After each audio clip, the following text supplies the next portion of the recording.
네, 보통 창작자분들께서 수익을 창출하기 위해서는 이제 본인의 그림이나 이런 것들로 뭐 상품을 제작해서 판매한다거나 하는 경우가 많은데, 그럴 경우에 가장 참고를 많이 하시는 게 핀터레스트, 뭐 인스타그램 이런 곳에서 해외 작가들의 작품들을 많이 좀 참고를 하시더라고요. 근데 그 저작권법은 아까 말씀드린 것처럼 아이디어의 영역은 보호하지 않고 표현만을 보호를 하기 때문에 뭐 아이디어를 참고하거나 하는 것에 대해서는 좀 뭐 그렇게 크게 문제는 없을 것 같습니다. 다만 이제 아이디어를 참고하는 것에 그치는 게 아니라 표현적인 면, 그러니까 시각적으로 보여지는 면에 있어서도 어떤 실질적인 유사성이 인정되도록 그렇게 표현을 해버리게 되면 저작권법상의 저작권 침해가 되기 때문에, 예, 그래서 그런 부분을 좀 유의를 하셔야 될 것 같습니다. 자기의 저작권을 침해를 하고 있는 것을 온라인상으로 발견을 하거나 했다면 일단은 사실은 상담을 받아보시는 것을 추천을 드립니다. 예, 그러니까 저도 상담을 하다 보면 그렇게 유사하지 않음에도 불구하고 아이디어 영역이 좀 유사한 경우에도 이제 본인의 작품을 카피했다고 생각하는 경우도 있고, 다만 이제 복제에 이를 정도로 뭔가 동일하거나 유사한 경우, 너무 이제 카피인 게 너무 이제 티가 나는 경우, 그런 경우에는 처음에는 내용 증명으로 이제 침해 중지를 요청을 할 수 있고요. 근데 그렇게 내용 증명을 보내서 어떤 침해 중지 이행을 하지 않고 어떤 합의에 이르지 못하는 경우에는 법적으로 조치를 취하셔야 합니다. 그래서 대표적인 것이 침해 중지 가처분 청구를 빠르게 하실 수 있고, 손해배상 청구도 당연히 할 수 있고요. 그리고 손해배상 청구하실 때 어떤 그 복제품의 상품의 폐기라던가 판매 중지를 같이 청구를 할 수도 있고, 그렇게 법적 조치를 강구하시는 게 좋습니다. 그래서 말씀드린 것처럼 민사 뭐 가처분 청구나 손해배상 청구도 할 수 있으시지만, 만일에 뭐 영리적인 목적으로 상습적으로 침해를 했을 경우, 그럴 경우에는 형사고소까지 생각을 해보시는 것이 좋습니다. 형사고소는 저작권 침해가 있을 때는 보통 형사고소를 많이들 하시는데, 영리적인 목적으로 상습적으로 침해가 일어난 경우에는 고소가 없이도 수사 발동이 가능하거든요. 저작권 침해가 있을 때 언제나 고소를 할 수 있지만, 영리적이고 상습적인 경우에는 더 위법하다고 판단하는 것이 저작권법이라고 보시면 될 것 같습니다.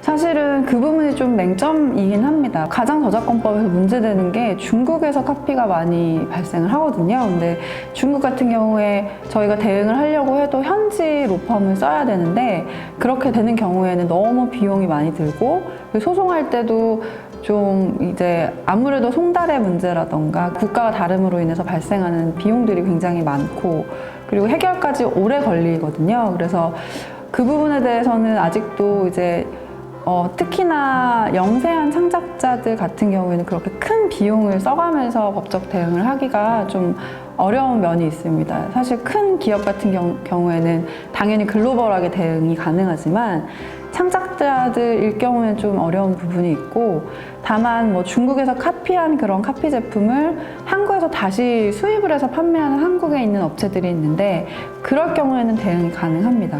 예를 들어 미국 아티스트면 그 앨범이 한국에도 발매가 됐고 한국에서도 판매가 되고 있으면, 그 부분에 대해서는 국내에서는 침해 중지 가처분 청구라던가 그런 것들은 가능할 것 같습니다.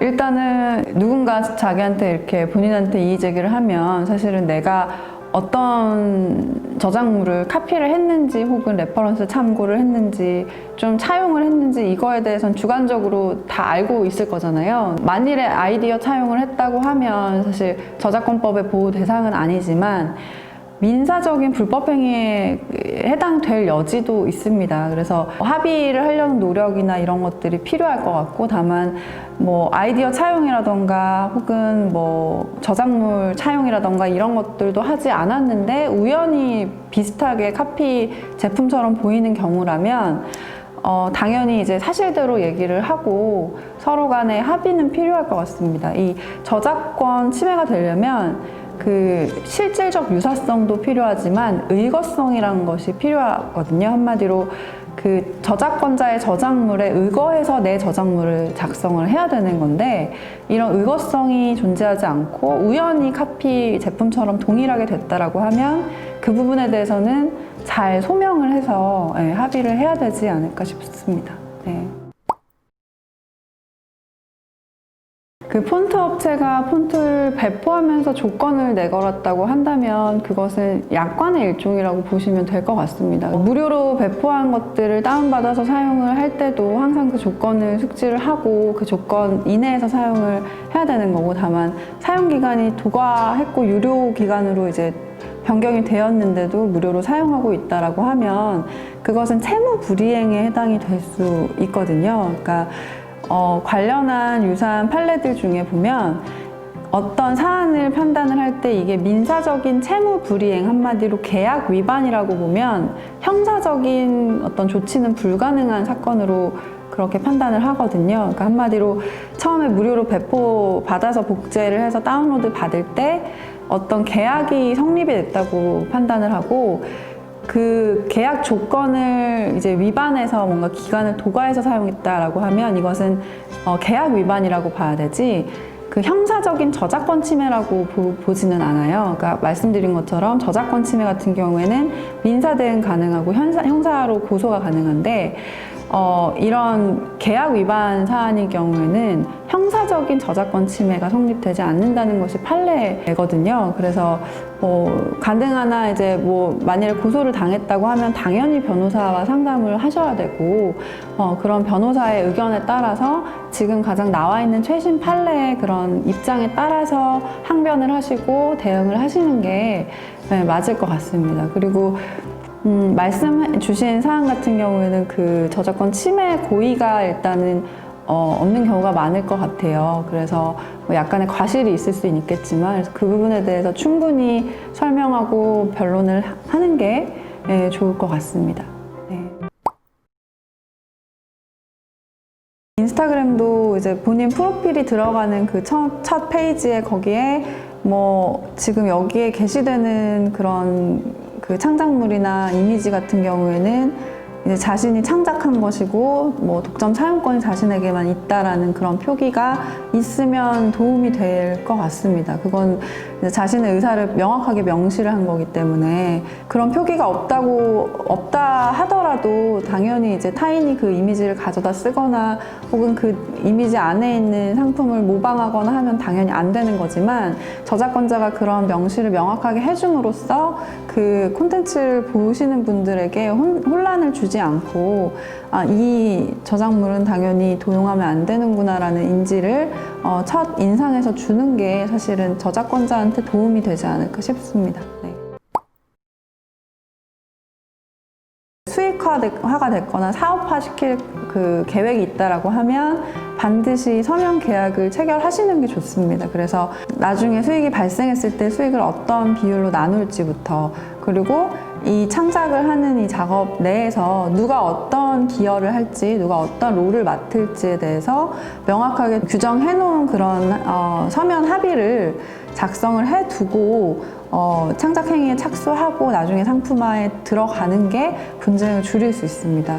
되게 안타깝게도 저작권 침해나 이런 타인이 저작물을 침해했거나 이런 경우 사건도 많지만 그 같이 창작한 그런 아티스트들끼리 서로 분쟁이 있는 경우도 좀 많다 보니까 그런 사건들이 좀 안타깝습니다. 그래서 좀 친한 친구 사이고 동료 사이고 선후배 사이라고 하더라도 처음에 오히려 얼굴 좀 붉히면서라도 서면 합의를 좀 써놓으시면 나중에 오히려 분쟁을 줄일 수 있는 팁이 되지 않을까 싶습니다.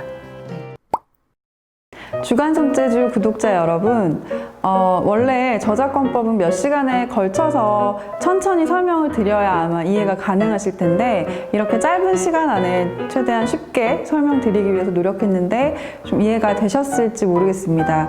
앞으로 이 채널 계속 꾸준히 보시면서 안전한 창작 활동 하시길 바라겠습니다. 감사합니다.